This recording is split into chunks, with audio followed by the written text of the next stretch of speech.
5 sur 7 matin, bienvenue au débat matinal, bienvenue au forum de discussion. C'est un vieux routier de la politique béninoise qui se retire, un personnage aussi craint que respecté, plus d'un demi-siècle de présence dans l'arène politique. Il a vu passer tous les présidents de la République depuis 1960. Les années se sont écoulées, mais il est toujours resté là dans les arcades du pouvoir, à l'exercer directement ou à le manœuvrer dans son antichambre. Il aura longtemps convoité le plus grand des fauteuils en 90, en 96, en 2001 et en 2006, mais il n'aura jamais réussi à se faire élire président de la République.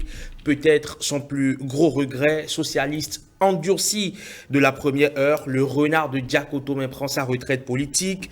Un repos bien mérité sans doute pour Bruno Amossou, à qui donc on consacre une large partie du forum de discussion. Et puis pour le remplacer à la tête du parti Union Progressiste, le tout nouveau démissionnaire de la présidence de la Cour constitutionnelle, Maître Joseph Fifamé Diogbenou, qui a émis la volonté de se remettre au front dans l'univers impitoyable de la politique. Il reprend donc les armes. Pourra-t-il se montrer aussi conciliant que stratège comme le fut Bruno Amossou?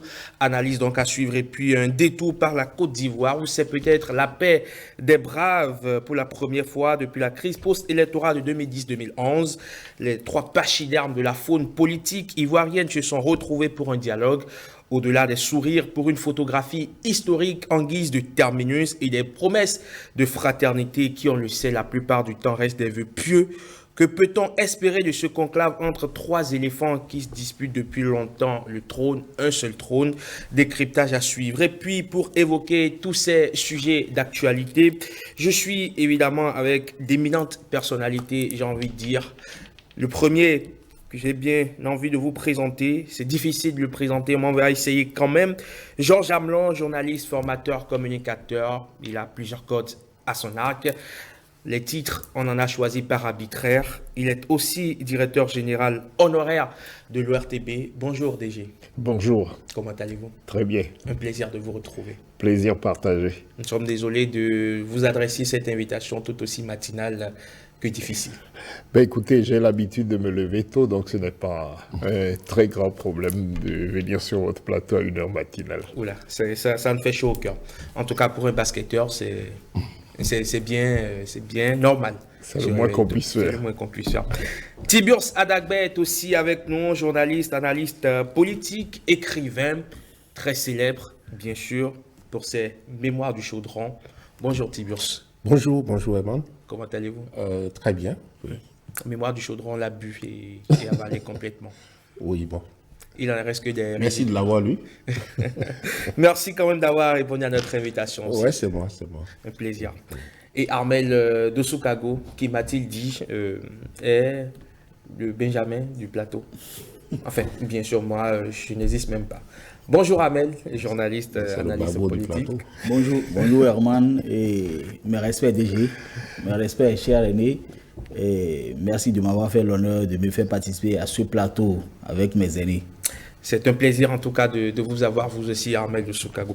Alors, passer les civilités, donc on va entrer dans le plein pied du débat, si vous le permettez, bien sûr. Bruno Amossou, DG, qui prend sa retraite politique. Enfin, on est tenté de dire.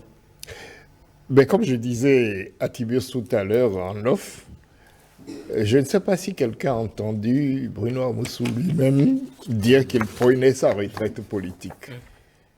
Je ne crois pas l'avoir entendu, à moins que je n'ai pas été très attentif. J'ai beaucoup entendu qu'il se retirait de la politique et des termes de ce genre-là, mais il n'y a pas de mot formel qui soit venu de lui-même disant maintenant je suis au repos, je quitte totalement l'arène politique, je ne suis plus dans le jeu du tout. Je ne l'ai pas entendu. Et quand on connaît le personnage, quand on sait quel est le niveau de son engagement, le niveau de ses convictions, on a des doutes. Parce que tout simplement, ce n'est pas quelqu'un qui est arrivé à la politique parce que nommé, comme c'est le cas de beaucoup de gens en Afrique. C'est quelqu'un qui a un parcours. Alors, parler de retraite politique sans que formellement l'acteur lui-même les formuler en ces termes-là, bon, ça me laisse un peu dubitatif. Très bien. Alors, dans un entretien, en préparant cette émission, bien sûr, je suis tombé sur un entretien ou une interview qu'il a accordée à Jeune Afrique, où c'était en 2019, où il disait, donc, je cite, « Vous comprenez évidemment qu'il est temps, qu'il préfère, enfin, il disait qu'il préférait profiter de sa retraite, avoir le temps d'écrire le 3e tome de ses mémoires, disait-il, vous comprenez, ma mémoire va bientôt flancher. » On a du mal donc à ne pas s'imaginer, au terme, en tout cas, lors qu'il passe le témoin à Joseph Diogbenou à la tête du parti Union Progressiste, évidemment, même s'il ne se retire pas totalement de la politique, mais il va rester beaucoup plus dans l'ombre qu'il ne l'est à présent. Être dans les coulisses, ce n'est pas se retirer de la vie politique. D'accord. On sait très bien ce qu'ont pu être des personnes particulièrement influentes qui étaient en politique et qui sont restées dans les coulisses. D'ailleurs, qui parlait de l'influence de Bruno Amoussou au sein du régime actuel tant qu'il n'avait pas été porté à la tête de l'Union progressiste. Et pourtant, il était bel et bien là et très influent. En réalité, moi, je ne crois pas que c'est parce que quelqu'un est dans les coulisses qu'il se retire totalement de la vie politique. D'accord. Tibour Sadagbe, pour vous, en se retirant, sinon en cédant la tête du parti Union Progressiste à maître Joseph Fifame Diogbenou, est-ce que de façon tacite, on a raison de penser que Bruno Amoussou prenait sa retraite politique? Merci beaucoup. Je vais peut-être embrayer avec ce que disait Georges pour dire que ce qu'on ne saura jamais officiellement, c'est de savoir si c'est un départ volontaire ou si c'est une mise à la retraite. S'il a été poussé. S'il a été poussé. La touche. Même si j'ai mon idée là-dessus, mais sans preuve, je ne vais pas avancer. Ce qui est sûr, c'est que l'évolution des choses va nous donner de plus en plus de précision. Cependant, les hommages qu'on rend aujourd'hui à Bruno Amoussou, je pense que c'est mérité. C'est mérité. Ça, autant on rend hommage aujourd'hui au président Nicéphore Soglo. Adrien, on vous l'a dit, là, il dit qu'il retourne au barreau. Vous voyez, nous sommes en train de franchir un cap. Nous sommes à une période charnière où la génération de ceux qui ont fait la conférence nationale et ceux qui ont été décisifs au cours de la conférence nationale est en train de partir définitivement à la retraite. Donc c'est quand même le moment de dire, ça a été une des promesses, même si ça n'a pas été prononcé, du candidat Patrice Talon en 2016. Vous imaginez bien qu'il ne pouvait pas le dire ouvertement, mais on a senti quand même qu'il y avait une volonté de mettre quand même à la retraite une certaine classe politique. Et chemin faisant, il s'est rendu compte que ce n'est pas aussi simple que ça. Et toute l'équipe qui a fait FCBE et tout a été vite recyclée pour constituer ce qu'on sait après. Mais au bout de tout ça, il faut reconnaître que comme Bruno Amoussou, aujourd'hui, reçoive un standing ovation, on applaudit, c'est que, et qu'on le célèbre pendant qu'il quitte la tête de l'UP, c'est ce qui peut lui arriver de mieux. Franchement, c'est ce qui peut lui arriver de mieux. Ce qu'il faut savoir partir. Et même si ce n'est pas lui-même qui l'a vraiment décidé, je crois que celui qui a décidé, en le voulant ou non, lui a fait du bien. Pour ce que Amoussou représente, pour moi, il méritait ce genre d'hommage. De sortie. Une sortie en grâce, une sortie en triomphe, Ahmed, vous partagez? Oui, je pense que c'est une sortie en grâce. C'est toujours mieux de partir pendant que vous avez encore la possibilité de rester, même si ça donne l'impression qu'il a été poussé dehors. Je crois quand même que c'est toujours mieux comme ça qu'un jour qu'il y ait peut-être un soulèvement à l'intérieur du parti pour le chasser du parti, où finalement il est resté, que c'est pas la force des choses qu'il a fini par abandonner, que ce ne soit pas... Ça paraît beaucoup plus une décision personnelle et vu de dehors, je crois que c'est beaucoup plus honorifique. Cependant, je voudrais abonder dans le même sens que mes aînés pour dire quoi? Pour dire que je ne pense pas qu'on puisse parler de retraite parce que lui-même, d'abord, il n'en a pas parlé. Mais d'un autre côté, et ce serait une erreur, une grosse erreur de la part de ceux qui sont encore en politique ou de ceux qui veulent encore connaître une vie militante, d'abandonner ou de ne pas aller vers ceux-là, d'aller prendre des conseils ou d'aller prendre des leçons chez ces personnes-là, parce que ça a été carrément un monument en ce qui concerne la vie militante. Parce que ce qu'on retient le plus du Amoussou, et le DG l'a souligné, c'est sa vie militante, une vie militante très claire, qui n'a pas été l'intellectuel hypocrite qui est tout le temps en train de chercher des postes politiques et qui va en politique pour ça. Mais ça s'est battu toujours pour sa vie militante depuis sa vie estudiantine jusqu'à sa retraite aujourd'hui, si la retraite il en est une. Et je voudrais rappeler, quand le DG et mon aîné étaient en train de parler de retraite, ça m'a rappelé quelque chose. J'ai rencontré Da Aligbono, je crois que ça doit être en 2003, un colloque. Et il avait dit quelque chose que j'ai toujours retenu en transformant un peu la citation de Amadou Ampateba qui disait « En Afrique, un vieillard qui meurt est une bibliothèque qui brûle ». Et lui, il a dit qu'il préfère dire « Un vieillard qui vit en Afrique est une bibliothèque abandonnée ». J'espère pour nous que Amoussou Bruno ne sera pas pour le moment une bibliothèque abandonnée. Très bien. Alors, Georges Amelon, lorsqu'on observe aujourd'hui la configuration politique, est-ce que Bruno Amoussou n'avait-il pas encore son mot à dire et que ce n'était peut-être pas totalement le moment de partir? Moi, je crois que l'agenda est maîtrisé par quelqu'un qui aujourd'hui tire clairement les ficelles. Et pour moi, je n'ai pas le sentiment que quelqu'un d'autre puisse être en maîtrise de cet agenda-là.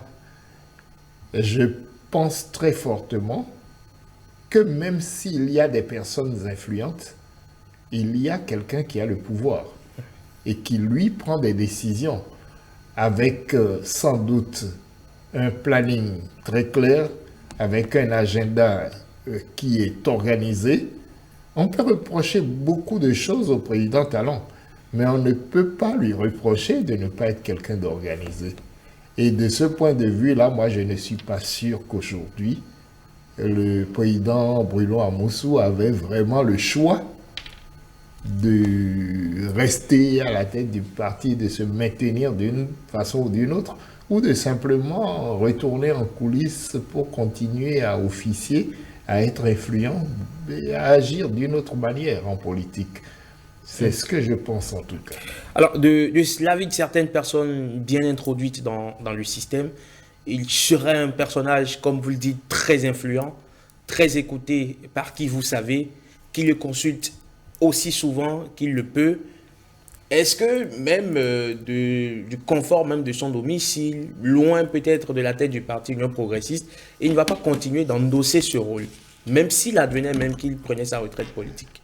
Moi, je crois qu'il n'y a pas d'homme politique sensé qui prenne le pouvoir au Bénin et qui n'ait pas à cœur de consulter de temps en temps des personnes comme Bruno Amoussou. Le vécu de ce genre de personnage est tel que vous feriez une erreur majeure en vous affranchissant totalement de sa manière de voir les choses, des petits conseils, des astuces ou de tout ce qu'on peut apporter à un homme qui dirige. Celui qui dirige, c'est une façade. Et une façade derrière laquelle forcément il y a des piliers. Et l'un des piliers essentiels, c'est souvent le pilier sagesse, expérience. Vous ne pouvez pas vous passer de ce pilier-là. Et moi, je crois que, qu'on le veuille ou non, qu'on l'aime ou qu'on ne l'aime pas, Bruno Amoussou représente ce genre de choses dans l'arène politique chez nous. Très bien. Alors, le parcours de Bruno Amoussou, parlons-en. On l'a dit, on l'a rappelé dans l'introduction, c'est un briscard, c'est un vieux de la vieille, c'est un doyen, comme on aurait pu l'appeler dans une autre vie, bien sûr. Et on se rend compte qu'il a toujours été peut-être du bon côté de la machine. Il a toujours été là où les décisions se prennent, président de l'Assemblée nationale sous le président Nicéphore Dieudonné Soglo, ministre du plan de la perspective et du développement sous le président Mathieu Kérékou. Il a vu son influence peu à peu diminuer avant de se faire limoger en 2005. Il a été socialiste de la première heure, membre fondateur de l'Union fait la Nation, président donc, du Parti Union progressiste. On a l'impression qu'il a toujours été du bon côté. Oui, et puis, si tu le permets, avant de revenir à ta question, j'aimerais, en parlant de l'Union progressiste, faire de la géopolitique. Au niveau de l'UP, vous voyez, les deux grandes formations politiques qui ont été dissoutes pour donner l'UP, vous avez, je dis deux grandes, il y en a, bien entendu, il y a plus de formations politiques, mais vous avez la RB et vous avez, je dirais, le PSD. Je ne parle pas du PSD de façon statutaire, mais ce que représente Bruno Amoussou et tous ses alliés du PSD et tout. Alors, la question aujourd'hui est de savoir si cette fusion a été consommée complètement. Est-ce que l'histoire ne va pas bégayer un jour? Ou alors qu'au sein de l'Union progressiste, des courants qui représentent toujours les anciennes frontières entre ces deux blocs, disons bloc sud-ouest et bloc du centre et tout, est-ce que cette ligne invisible pour le moment n'est toujours pas présente? Si cette ligne est présente, c'est que quelqu'un comme Bruno Amoussou sera toujours utile. Actuellement, celui qui prend la tête de l'Union progressiste, il est, disons, s'il doit avoir une assise de façon intrinsèque, c'est politique et tout, ça sera sur l'ancienne assise de la Renaissance du Bénin. Ça n'ira pas en principe au-delà de ça. Maintenant, comment est-ce qu'il va gérer les susceptibilités, vous voyez, au sein de cet ensemble constitué, alors qu'on connaît bien les rapports traditionnels, les rapports politiques traditionnels entre ceux du bloc du centre, le grand bloc du centre, qu'a représenté la RBI pendant tout le temps, et le bloc du sud-ouest. Alors, comment est-ce qu'il gère? Donc, il aura forcément besoin de Bruno Amoussou. Je ne sais pas si je me suis fait comprendre. Il y a certains mots que je n'ai pas sortis exprès. Qu'on ne parle pas d'ethnisation et tout, ce qu'on est en train de refuser, d'éviter. Mais c'est pour dire que l'influence de quelqu'un comme Bruno Amoussou comme recours pour gérer des susceptibilités, pour gérer des frustrations arbitré au sein de l'UP est incontournable. Et vous savez très bien qu'en 2016, pour les présidentielles de 2016, pour que le président Patrice Talon, le candidat Patrice Talon à l'époque, s'installe vraiment sur le socle de l'électorat de la RB, vous savez qu'il a fallu quand même que le président Soglo fasse cette tournée-là avec. C'est très important. C'est-à-dire, il y a des choses qu'on ne change pas, on ne peut pas changer avec un coup de baguette magique. Enfin, les gens, le bétail connaît son berger. Donc à partir de ce moment, il y a forcément que quelqu'un comme Bruno Amoussou, dont je n'ai pas vu le successeur dans le bloc sud-ouest, je ne vois pas. Je ne vois pas, malgré la crise au sein de son parti politique, je ne vois pas encore quelqu'un qui a le passé, le vécu et l'envergure de Bruno Amoussou. Ça veut dire que même à la retraite, il sera toujours très utile au sein de l'UP. Et on espère qu'il va faire franc jeu. Et que derrière ça, il n'y aura pas des sous-ficelles à tirer et tout pour qu'on ait toujours recours à lui. Bon, je ne crois pas. Sinon, ça pourrait être très difficile de gérer l'UP pour le nouveau président. Bon, mais disons que comme il a quand même la couverture et la protection du président Patrice Talon, donc ça peut l'aider. Mais plus tard, je suis en train de voir les choses. Il a la couverture. Ouais, c'est normal. L'UP, c'est un parti de la mouvance. Et puis le président Patrice Talon ne se réclame d'aucun parti des deux. Non, il y a deux partis qui se réclament de la mouvance présidentielle, sinon 3, voire 4. Ouais. Quand on y ajoute Moël Bénin et le PRD. mais jamais le président Patrice Talon ne s'est revendiqué. Non, officiellement. Oui, ok, d'accord, je vois ce que tu veux dire. Mais ce que je dis, tu sais que c'est vrai. que rien ne peut se passer à la tête de l'UP ou à la tête du BR sans vraiment comprendre, si encore c'est pas lui qui a l'initiative, sans comprendre son avis, sans comprendre son quitus dada. Donc à partir de ce moment, c'est clair. Ouais, sinon, c'est comment ça fait. D'accord, ce qui s'est passé samedi dernier, quel a été le mécanisme démocratique qu'on peut tracer, traçable, qui a abouti à ça, non? Il y a quand même eu quelque part une volonté que ça soit ainsi. Et puis ça a été, et ça n'a pas été contesté. Donc là, il n'y a pas de problème. Alors, Bruno Amoussou, tu disais, donc c'est pour revenir et te dire que si Bruno Amoussou a toujours été du bon côté de la chose, c'est qu'il a su délimiter son emprise dès le départ. Et ça a été, vous savez, en se positionnant là, au sud-ouest, il a eu les écueils de ça. C'est-à-dire, il a eu les conséquences négatives. C'est-à-dire qu'il n'a jamais pu être président de la République. Parce que d'un point de vue...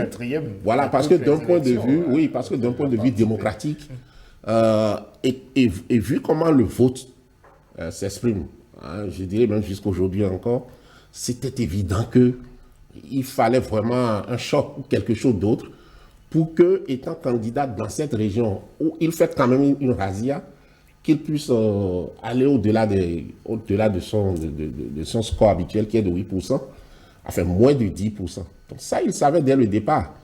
Mais il n'y avait pas que la présidente de la République, il y a beaucoup d'autres choses que ça lui permet d'avoir. Il a souvent arbitré les seconds tours des présidentielles dans ce pays. Il a souvent, et dans les arbitrages, parfois c'est pas le plus fort. En général même, c'est pas le plus fort qui passe. Parfois c'est l'arbitre même qui marque le but. Vous voyez, donc, il a marqué beaucoup de buts en tant qu'arbitre. Il s'est retrouvé président de l'Assemblée nationale pendant qu'on s'y attendait le moins possible. Ainsi de suite, vous voyez. Donc aujourd'hui encore, même au sein de l'UP, moi, je ne crois pas que l'UP est aussi homogène que ça. Il peut y avoir de petites lignes de faille pour lesquelles on a encore besoin de lui. Très bien. Je voudrais ajouter à ce que dit Tibios que, qu'on le veuille ou non, de ces grande figure de la politique béninoise que nous avons eue, Bruno Amoussou me paraît le moins clivant. Regardez à quel point le président Soglo peut susciter des oppositions radicales. Regardez aujourd'hui la figure Yaïboni et ainsi de suite. Mais vous ne verrez jamais un tel élan d'adversité. Adrien Oumbeji aussi. Adrien Oumbeji, clivant aussi. Bon.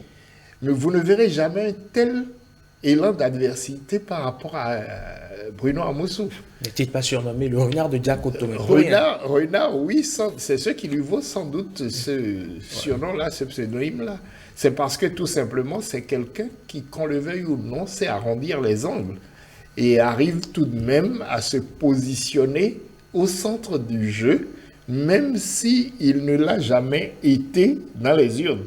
Regardez toutes les élections, il n'a été au second tour que grâce aux désistements successifs de François Soglo et d'Adrien Oumbeji. Mais dans toutes les élections, vous le verrez toujours arriver en queue de peloton, il n'est jamais sur le podium. Mais le moment venu, il se ramène toujours au centre du jeu pour une raison toute simple, c'est que c'est celui auquel il est le plus facile de faire recours. Et quand on regarde le paysage politique actuel, dites-moi quelle est la personne vers laquelle tout le monde peut se tourner si vraiment il y a un désaccord dans la classe politique. Je crois que c'est son grand avantage. Armel de Sokago, si on doit en venir donc à son parcours politique, qu'est-ce que vous retenez fondamentalement de Bruno Amoussou? La première chose que je retiens, c'est déjà ce que j'ai dit tout à l'heure, c'est le fait que ce soit un militant depuis la base. Et ça, c'est très important, on a tendance à l'oublier aujourd'hui. Vous constatez dans l'arène politique qu'il y a beaucoup qui mettent pied en politique parce qu'ils ont été nommés ou parce qu'ils ont un parent ou un ami qui est devenu politicien ou qui est devenu ministre. On les a nommés, donc pour maintenir le poste, ils deviennent militants. Ce qui est une mauvaise chose. Et nous n'avons jamais compris que la politique, c'est un peu comme on exerce un métier. Vous l'apprenez et vous l'exercez. Et ce n'est que par la vie militante que vous l'apprenez. Et donc, je retiens que ça a été un grand militant. Deuxième chose, ça a été un chef de parti qui a toujours voulu les grands rassemblements. Je crois que l'UP est venu couronner quelque peu ses efforts parce que vous devez vous rappeler qu'il a essayé à un moment donné de mettre en place un regroupement des partis qui ont le courant socialiste, l'ADEMA, je l'ai dit, avec MAP ou Force Clé à l'époque et l'ADP de Akende Sadikpedjou. Après ça, il y a eu l'IBF, qui est un regroupement un peu comme FCBE de Kérékou, autour du président Kérékou. Et après ça, il y a eu d'abord l'Alliance pour l'Organisation, je crois, et puis l'Union fait la Nation. Donc c'est quelqu'un qui a toujours travaillé à avoir de grands regroupements. Et ça, on peut le mettre à son actif. Je retiens aussi que c'est un politicien qui s'est bâti. C'est-à-dire qu'intellectuellement, ça vaut quelque chose. Et vous allez constater qu'il fait partie des rares cadres ou des rares politiciens qui ont été dans tous les secteurs de l'économie de notre pays ou dans les grands secteurs de l'économie de notre pays. Il a été dans le domaine de l'agriculture, responsable dans le domaine de l'agriculture. Il a été dans le secteur des finances, notamment son passage au niveau de la BCB, si mes souvenirs sont bons. C'était bien ça, la BCB. Voilà. Avant de devenir président de l'Assemblée nationale. Et il faut souligner qu'il est le seul, avec Adrien Oumbedi, à se faire élire sur les 7 premières mandatures des législatures de 91 jusqu'au l'avant-dernière, enfin au 7e législature. Ils sont les deux à se faire élire régulièrement. Et s'il n'y avait pas eu tout ce concert, c'est qu'ils se feraient élus. C'est pour dire quoi? C'est pour dire que c'est un politicien totalement légitime. Et c'est ce que je retiens de lui. Je constate que c'est ce qui nous manque aujourd'hui. Je regrette qu'aujourd'hui, qu'il ne puisse pas avoir un vrai successeur. J'estime que beaucoup ont été à son école et que ça va servir. Et j'estime que beaucoup iront encore à son école. Donc je retiens de lui un vrai politicien. L'autre chose que je retiens de lui, et ça c'est une leçon pour ceux qui veulent aller dans la vie militante, c'est de toujours travailler à ne pas être dans une adversité féroce à des moments donnés au point de devenir un personnage clivant, comme le DG l'a souligné. Il faut constater qu'il a toujours...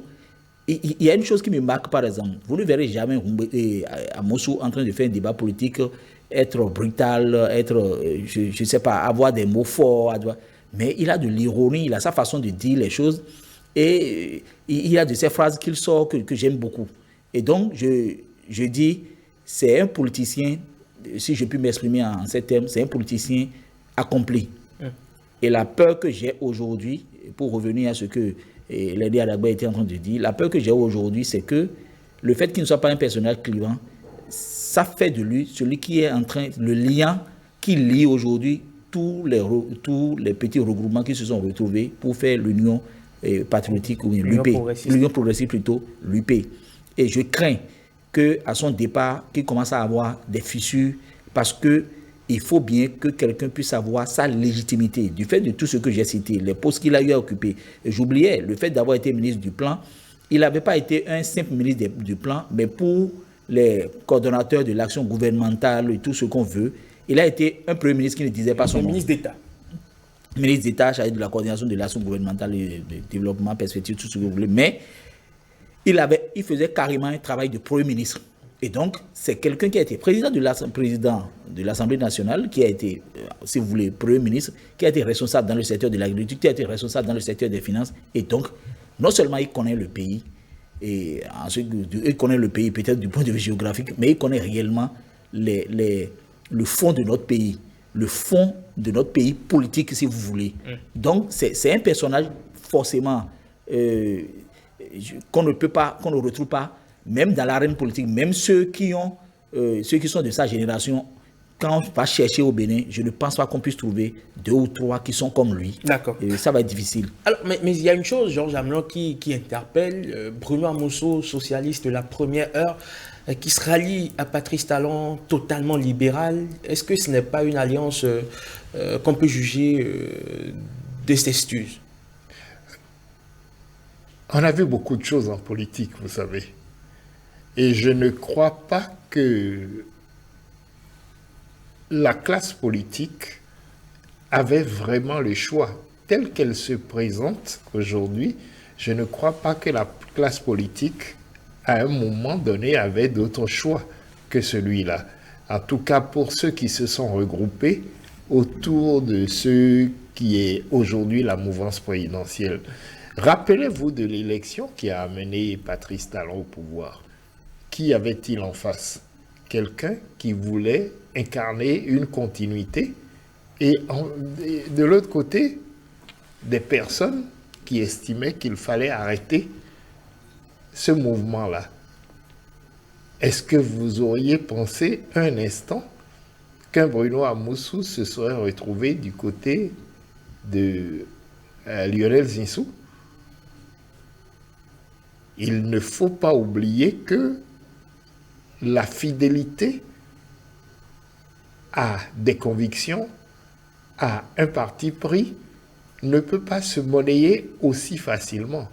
Et s'il y a une chose qu'il faut reconnaître à Bruno Amoussou, c'est une certaine forme de fidélité à ses positions.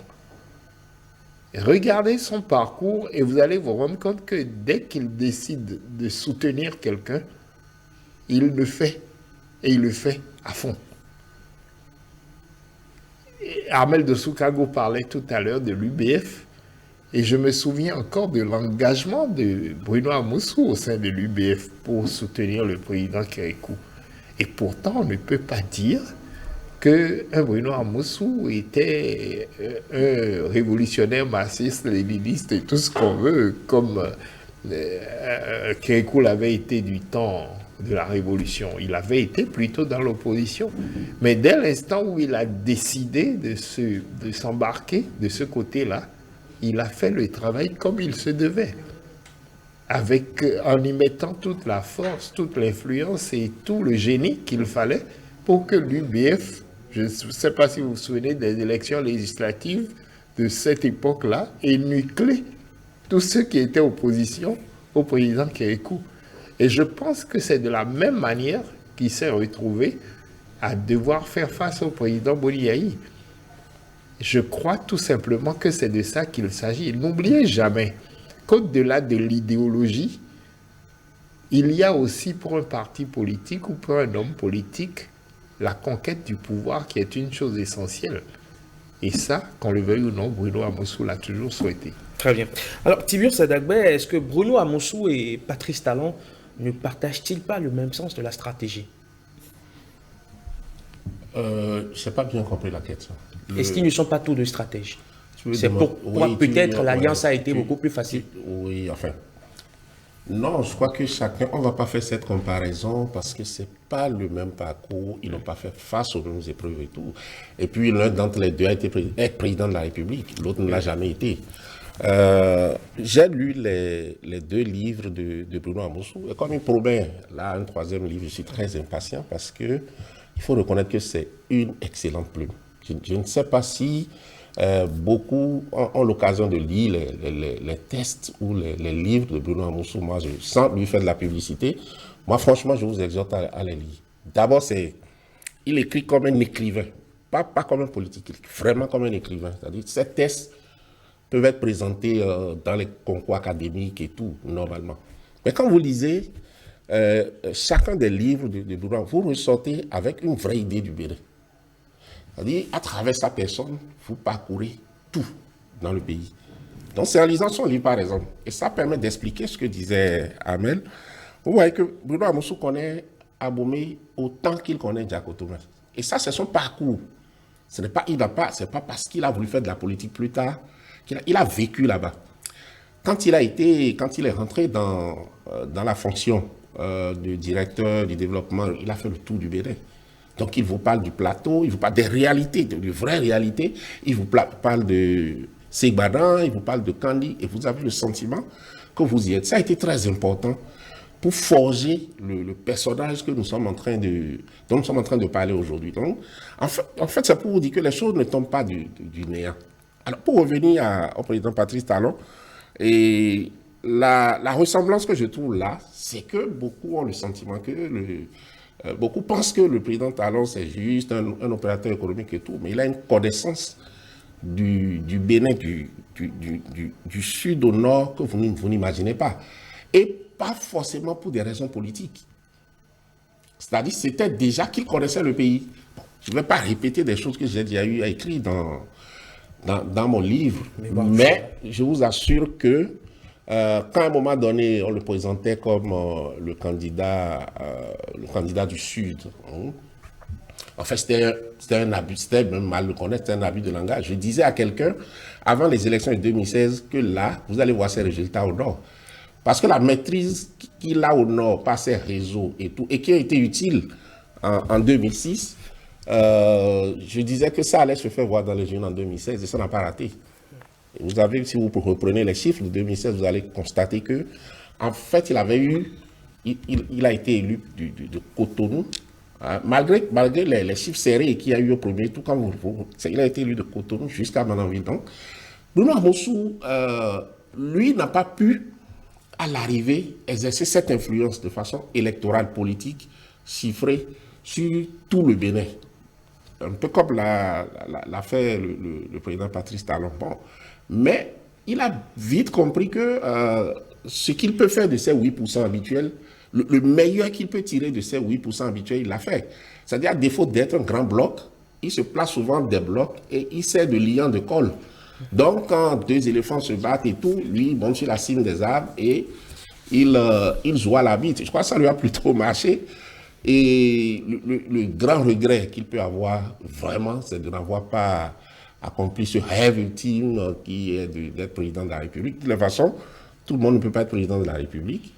Et lui, Bruno Amossou, je me rappelle, entre les deux tours en 2016, quand il fallait vraiment qu'on négociait très dur le ralliement de l'Alliance Wologuedé, qui n'existait pas. Ça a été créé juste après le premier tour, avec le MADEP, le PSD, et je crois Force Clé, et tout ça. Amossou a un sens tellement pratique des choses que même si vous êtes là en conflit, même si tu es son enfant et que c'est toi qui deviens président de la République, dès lors que tu deviens président de la République, considère qu'il faut se mettre, il faut faire patte blanche, il faut se mettre sous ton autorité. Ça, j'ai vu ces genres de transformation, j'en ai été témoin, je me dis, mais c'est incroyable. C'est-à-dire qu'il faut avoir un certain sens de la politique pour le faire. Vous savez, des gens comme nous, on aurait pu se dire, on peut mettre l'ego devant.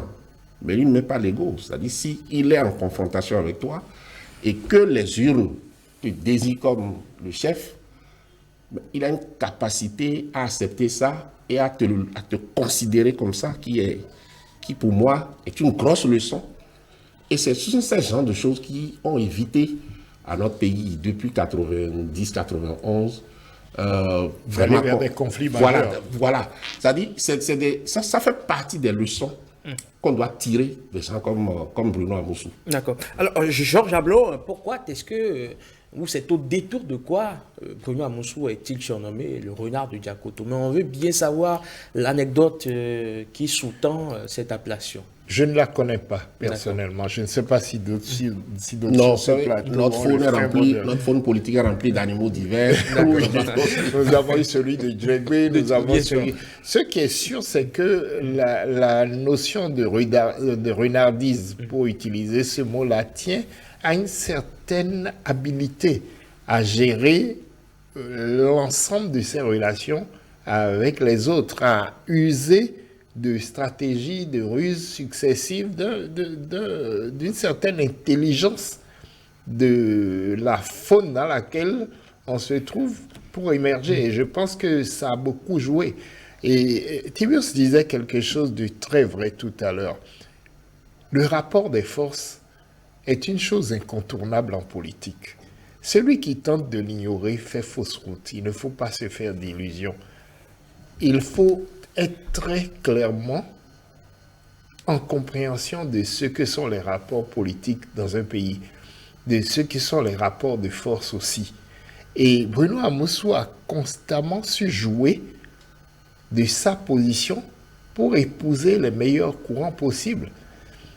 Rappelez-vous de la fin de la présidence Soglo, où le président Soglo, ignorant les forces en présence, s'est dit, c'est moi qui suis la rivière et n'importe quel autre acteur devra nécessairement recourir à moi. Mais on a vu ce qu'il en est advenu en 1996. C'est exactement l'antithèse de ce qu'aurait fait Bruno Amossou. Dresser l'ensemble de la classe politique contre soi, Ça, je crois que ce n'est pas viable. Surtout le PRD qui sortait de l'élection de 95 avec 19 députés, alors que le parti au pouvoir avait 20 députés. Exactement. Il ne fallait pas l'avoir qu'on soit. Et le PSD n'était pas une force négligeable à l'époque. Non, ils avaient eu 7 ou 8 députés. Oui. Oui, c'est souvent... 8 députés, je crois. C'était une force avec laquelle il fallait compter. Donc, à partir du moment où vous êtes au sein du microcosme politique et que vous ne mesurez pas les rapports de force, forcément vous vous faites éjecter. Et qu'on le veuille ou non, la traversée du désert du président Soglo a duré un certain temps. Parce que justement, clivant, comme je le disais tout à l'heure, Bruno Amousou, lui, a toujours su se positionner. Et c'est peut-être cette ruse-là qui lui vaut ce pseudonyme dont vous parliez. De Renard de Diakoto. Oui. Alors, Ahmed Soukago, vous n'avez eu du cesse de parler de son parcours de militant, bien sûr. On l'a vu donc avec le PSD. On a remarqué que c'est quand même l'une des rares personnalités, si vous voulez, politiques, à avoir une idéologie politique. Le reste, la plupart du temps, c'est assez volatile. On va de coq à l'âne. Pourquoi, selon vous, il est resté, même si par la suite, j'en parlais à l'instant, il s'est allié à un libéral, pourquoi quand même sur la durée, il est resté fidèle à son parti socialiste? Oui, mais c'est comme je l'avais déjà dit, c'est la vie militante qui fait ça. Lorsque vous avez biberonné à ça. Lorsque vous avez été formé par la vie militante, quand vous rentrez dans un parti politique, bien vous décidez de militer pour des causes. Soit vous êtes libéral, vous pensez qu'il faut voter des lois pour que les entreprises marchent, pour que les gens deviennent riches, et qu'il y a des gens qui seront toujours riches, des gens qui doivent être pauvres. Et pour ça, vous rentrez en politique et quand vous avez le pouvoir, vous essayez de faire voter des lois. Ça, c'est votre... ça, c'est ce que vous voulez. Soit vous voulez ça, soit vous voulez être socialiste, un peu voir comment est-ce qu'on doit faire pour que la grande masse puisse en sortir, essayer de faire en sorte que lorsqu'il y a trop plein de richesses qu'il faut partager. En fait, lorsque vous rentrez en politique et que vous vous donnez de ces idées, forcément, c'est parce que vous aimez ça, vous êtes passionné de ça. Et en temps normal, ça ne devrait pas changer avec le temps. C'est vrai qu'il y a d'autres qui rentrent pour leurs intérêts. On ne peut pas le leur refuser. Mais lorsque vous avez une bonne vie militante, c'est normal que vous restez sur ce chemin-là. Non, je voudrais ajouter quelque chose. Et vous étiez en train de parler de sa façon de pouvoir équilibrer les choses, de ne pas se mettre forcément en adversité. Le DG était le centre de la stratégie. Le centre de la stratégie, si vous voulez. Mais il y a quelque chose qui a toujours retenu mon attention. Je parle des élections de 96. En 95 plutôt, à la sortie des élections législatives, Soglo s'est battu pour que Roumbédi ne revienne pas au Pêchois, alors que Roumbédi a 19 députés. Et le premier parti, à l'époque, c'était la RB qui a eu 20 députés. Amousou a eu 7 ou 8 députés. Je crois que ça doit être 8 parce qu'il y a eu 7 dans le mono de l'époque et un ici avec Charles Djirepo qu'il a eu à Cotonou, si mes souvenirs sont bons. Et donc, ils avaient 8 députés, mais Soglo l'a préféré à un an des élections présidentielles. Je me rappelle avoir rencontré personnellement Justin Tordan, qui était le président du bureau d'Aja à l'époque, qui me disait qu'il a été missionné personnellement par Soglo pour faire échouer Roumbédi. Et donc, c'est pour dire à quel point la RB s'est dressée contre Roumbédi pour Amousou.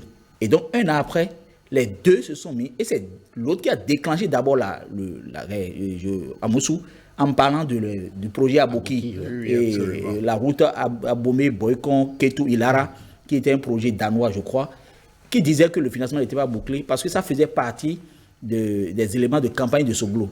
Et Amousou dit jamais que le financement n'était pas bouclé. Et je me rappelle, c'est quelqu'un qui m'a raconté ça, je ne l'ai pas suivi en direct, que Soglo a été allé en meeting à Lokosa, qui était réputé être le fief de Amousou à l'époque, et qui disait en Mina, Fianfito, ils sont tous des voleurs, pour parler des autres. Et c'est bien après que Roumbédi, évidemment, Roumbédi ne pouvait pas être avec lui parce qu'ils ont lutté contre Roumbédi en 1995. Et donc, logiquement, ce qui était logique, c'était de s'attendre à un soutien de Amousou et de ne pas s'attendre à un soutien de Roumbédi. Mais pas à la fin, celui qui a été retenu comme celui qui a trahi, celui que tout le monde trouve que c'est lui qui a fait échouer Soglo, mais c'est Roumbédi, ce n'est pas Amousou. Et pourtant, Amousou, logiquement, devrait soutenir, puisqu'il a été soutenu un an plus tôt pour le Pêchois. C'est vrai qu'ils lui ont rendu la pièce de sa monnaie en 1999, mais... Oui, ça s'explique par l'histoire. Oui, et si on rentre dans l'histoire, ça s'explique, c'est vrai. Mais ce que je tente de faire comprendre ici, c'est que des deux, celui qu'on pouvait retenir comme celui qui a trahi du fait du soutien des Soglo en 1995, c'est Amosou. Mais pas fini, celui que tout le monde retient comme celui qui a trahi, c'est Rumbedji, qui n'avait pas bénéficié un an plus tôt du soutien et donc qui logiquement ne devrait pas soutenir un an après. C'est pour dire, mais comment est-ce qu'il en est arrivé à ne pas avoir cette image dans l'opinion alors qu'il a joué ce rôle-là? Donc c'est pour revenir à ce qu'il a souvent su jouer. Il y a un autre aspect que je voudrais que nous retenions en ce qui concerne Bruno Amosou. Regardez les figures politiques que nous avons eues dans notre pays, Soglo, Rumbedji, même Tevo Idre et autres.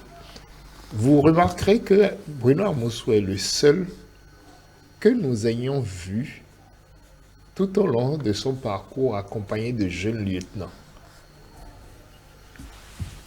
Et Ahmed de Sougago parlait de Charles Direkpo tout à l'heure, il apparaissait comme tel. Et puis ensuite, nous avons eu les Eric Onleté, les Lazare Sekwito. On a toujours eu autour de Bruno Amosou de jeunes figures qui apparaissaient comme ça et qui semblaient comme promises à un très bel avenir. Ce que j'ai de la difficulté à trouver autour des autres figures politiques de l'échiquier chez nous. Très bien.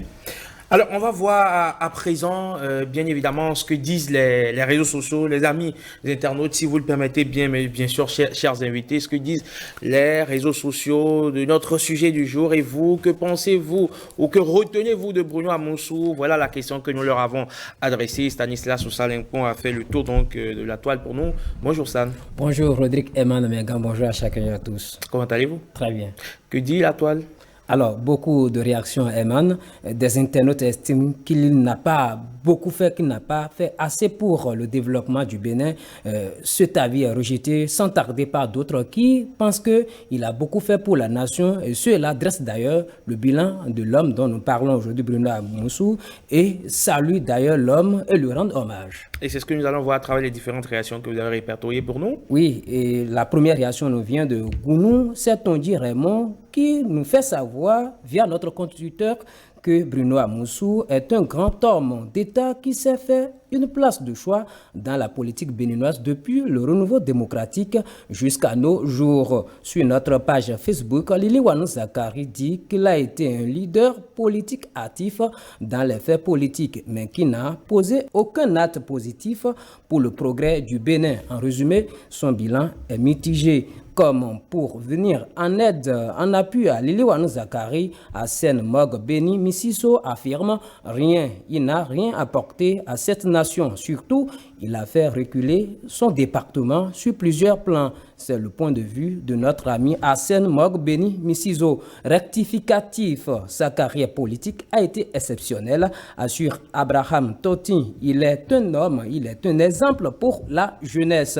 Effectivement, Bruno Amosou fut un grand homme qui, malheureusement, n'a pas assez bénéficié de sa carrière politique qui n'a d'ailleurs pas démérité, soutient David Akpaka, que l'on lui rende un hommage digne du nom. Cet homme a beaucoup œuvré pour la paix et la stabilité de ce pays. Son nom n'a jamais été cité dans une quelconque magouille politique ou conflit politique. Retenons tout simplement qu'il est un modèle. Pour Afidji Akembi Aimé Agan, Bruno Amosou est un homme d'État, est un grand homme d'État d'ailleurs. Malgré notre jeunesse, nous avons appris que ce monsieur couronne une bonne partie de l'histoire politique du Bénin. Vivement que notre jeunesse aille à l'école de ce grand baobab et apprenne à tout donner pour son pays. Paisible retraite pipée, nous vous souhaitons une longévité encore parmi nous. Que Dieu vous garde. Merci beaucoup. Et c'est cette prière qui vient couronner, bien sûr, la vie des internautes. Exactement. On se retrouve demain, Stan. Ah oui. Merci. Allez, on revient en plateau à présent pour voir les perspectives. Tibur Sadagbe, Joseph Diogbenou qui succède donc à Bruno Amosou à la tête du parti Union Progressiste. Est-ce que c'est un poids peut-être un peu trop lourd pour lui? Non, je ne crois pas. Enfin, je me dis bien que avec le parcours militant de Joseph Diogbenou, qui, soit dit en passant, moi je l'ai connu depuis l'université, président du bureau exécutif de la FNEB. De la FNEB. Et tout ça, c'est des indices qui ne trompent pas. C'est-à-dire que les ambitions se font voir très vite. C'est quelqu'un qui à l'université s'est dit que lui est suffisamment fort pour être président de tous les étudiants. Bon, bien entendu, vous allez le retrouver plus tard quelque part dans la vie. Même si ce n'est pas à la tête de l'UP, vous le retrouverez quelque part. Donc ça n'a pas raté. Après, on l'a retrouvé avec d'abord son cercle d'amis de la société civile, qui s'est mué en parti politique, alternative citoyenne. Et même déjà, je crois, en 2011, on sentait déjà quand même cette envie, d'aller au-devant des choses en politique et cette grande ambition. Et en 2016, son nom a même circulé pendant un temps pour être sur la liste de départ et tout. Bon, au dernier moment, je crois qu'il a préféré supporter le candidat Patrice Talon. Et puis, après la victoire du président Patrice Talon, vous avez vu l'enchaînement des choses pour lui. Je me dis quand même que quand vous avez fait ce genre de parcours en si peu de temps, c'est que forcément, vous avez certaines clés qui vous marchent. Vous avez des clés, ou vous avez des photocopies de clés que vous savez utiliser pour ouvrir des portes difficiles.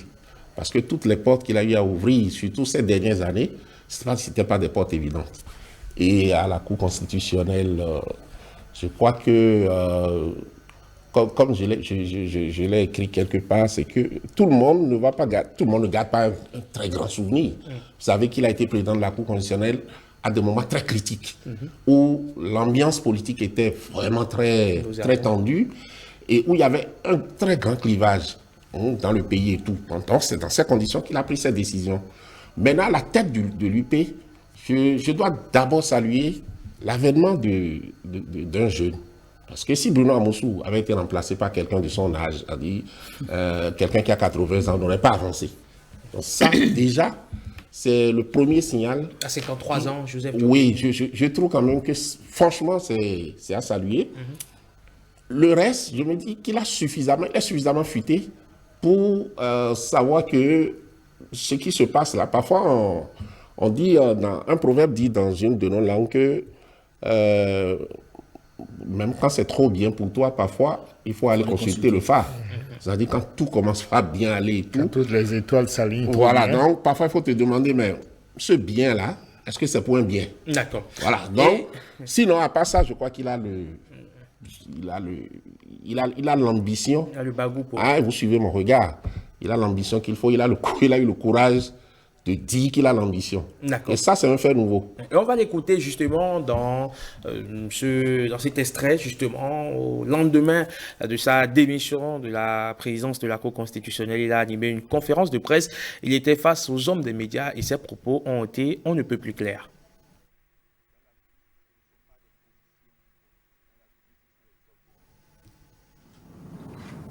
Et les objectifs dans une société démocratique, dans un État en construction, sont essentiellement politiques.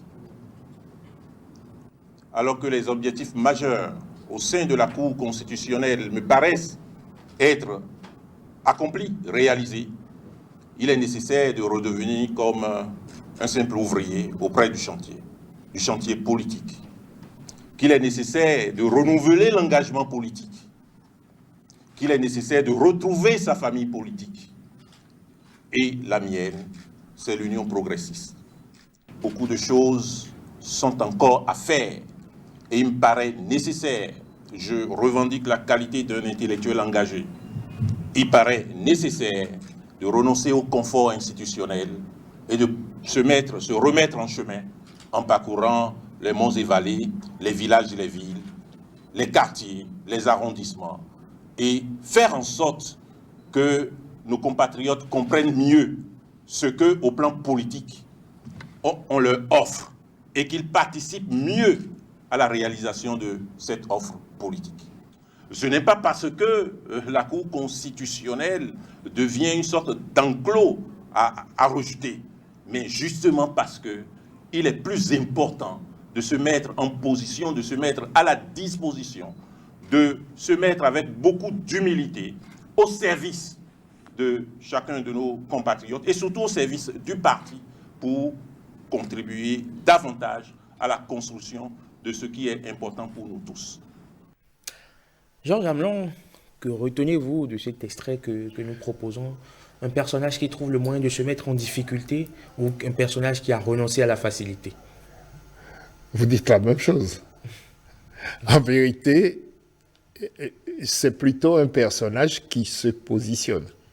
Il a d'ailleurs utilisé le mot un peu comme un lapsus avant de rectifier. Mais pour moi, tout simplement, l'avènement de Joseph Diogbenou à la tête de l'Union progressiste résonne comme le sentiment que la classe politique doit se renouveler. Et Tiburce Adagbe le soulignait tout à l'heure en disant c'est l'avènement d'un jeune à la tête d'une formation très importante, de la plus importante des formations politiques aujourd'hui chez nous. On ne sait pas si elle va durer, ça c'est une autre question. Mais ce qui est sûr, c'est qu'avec un avènement comme celui-là, on voit apparaître un visage qui, s'il n'est pas neuf, est tout au moins jeune. Et qu'on le veuille ou non, on se rendra compte que des visages de ce genre-là, ils ne pullulent pas. Regardez l'Assemblée nationale aujourd'hui et vous observerez que les acteurs qui y sont des vieux de la vieille. On les a vus depuis quand même un bout de temps maintenant et on a envie peut-être tous que quelque chose change de ce point de vue-là. Ce n'est pas que je sois un fervent partisan du jeunisme, mais je pense qu'il y a besoin que de temps en temps les choses bougent. Il me semble aussi que ça a été le souhait exprimé par le président de la République. Et quand je parlais de machiniste tout à l'heure, je ne doute pas un instant personnellement qu'il soit derrière ce mouvement-là. Maintenant, j'ai une inquiétude et elle se situe totalement ailleurs. Autant nous avons une figure comme Joseph Diogbenou qui est une figure militante, qui est une figure engagée, comme le disait Armel Dossou-Kago tout à l'heure, comme l'a souligné ensuite Tiburce Adagbe, autant c'est une figure qui a un parcours. Regardez le nombre de jeunes en politique aujourd'hui qui sont véritablement des générations spontanées. J'ai un peu peur que ce renouvellement de la classe politique débouche plutôt sur des parcours ambitieux, frénétiques, plutôt que sur des personnes qui ont vraiment, sur l'avènement de personnes qui ont vraiment un fond capable de se mettre à la disposition de la nation et non pas de leurs propres intérêts. Très bien. Armel Dossou-Kago, que pensez-vous de Joseph Diogbenou à la tête du parti Union progressiste? Est-ce qu'il pourra, comme on le dit vulgairement, est-ce qu'il en a suffisamment dans le pantalon pour tenir? Je crois que il faut l'apprécier sur deux plans. Le premier plan, c'est d'abord le parcours de la personne. Le parcours n'est pas mal. Comme les amis l'ont déjà souligné, il a un certain parcours.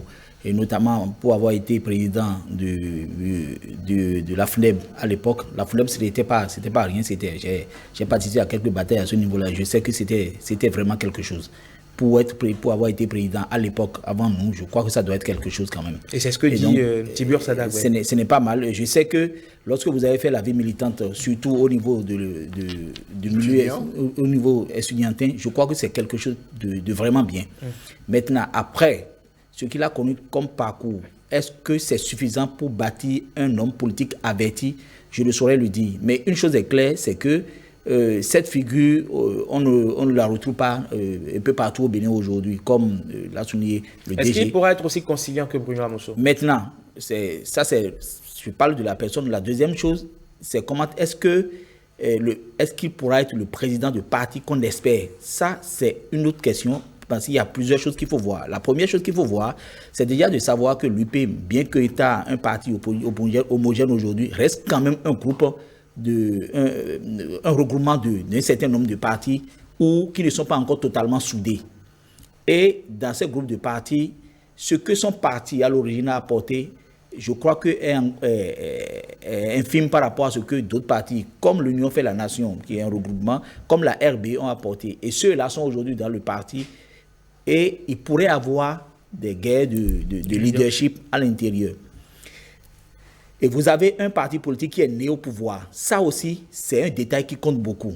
Et vous, quand vous observez par exemple au niveau de l'Afrique de l'Ouest, vous n'allez voir que le PDCI, qui a d'abord régné 35 ans avant de rentrer dans l'opposition, qui reste toujours un parti debout aujourd'hui. Vous avez peut-être le PAICV au niveau du Cap-Vert, mais le PAICV a connu une autre histoire parce qu'ils ont connu la guerre de libération avec Amilcar Cabral. Donc c'est une autre histoire.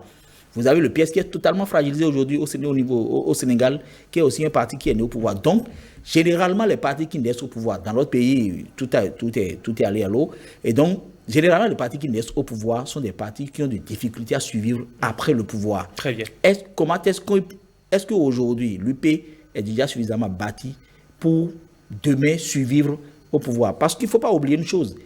Au Bénin, nous avons beaucoup plus d'ouvriers politiques que de militants politiques. Les ouvriers politiques, c'est des gens qui viennent en politique pour venir chercher leur intérêt. Les militants, c'est ceux qui sont là malgré tout. Les militants politiques ne sont pas nombreux. S'ils croient à quelque chose. Voilà. Et donc, si les partis tiennent, c'est parce que les gens espèrent avoir un poste, c'est parce que les gens ont peur de celui qui est là. Mais est-ce que quand ils ne seront, quel est le travail? Je sais qu'ils sont. C'est un parti qui est en train d'être structuré par le travail, bien sûr, de Amos Bruno et d'un certain nombre de personnalités, je dirais, Nango, et Idjikola Ole et Serhuito. Ils ont vraiment travaillé pour structurer le parti politique aujourd'hui. Quand vous suivez tout ce qui se passe en interne, il y a même les militants qui sont aujourd'hui en poste, et surtout au niveau des mairies, ils sont obligés de déposer des rapports, par exemple, au niveau des partis politiques, de leur parti politique. C'est des choses qu'on n'avait pas connues par le passé. Donc, il y a un travail qui a été fait. Mais ce travail-là, est-ce qu'il pourra le faire? Parce qu'il y a un problème qui se pose. Sa légitimité à la tête du parti. La façon dont il est venu, est-ce qu'il pourra avoir suffisamment de légitimité? Parce que, pour finir mes mots, parce que en politique, lorsque vos partenaires en arrivent à lever le pied, ça vaut la guerre des adversaires.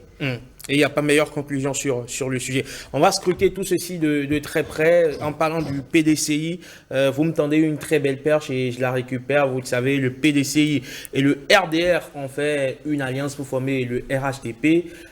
En son temps, aujourd'hui, ce n'est plus la lune de miel forcément, et donc la faune politique en Côte d'Ivoire, on ne peut plus agiter pour calmer les ardeurs. Cette rencontre a été initiée par le président Alassane Dramane Ouattara. C'est le monstre à trois têtes qui sème la terreur donc en Côte d'Ivoire. Est-ce qu'on peut se dire désormais, mon cher Tiburce Adagbe, qu'avec cette rencontre entre les trois géants va sonner, je vais dire, la paix des braves?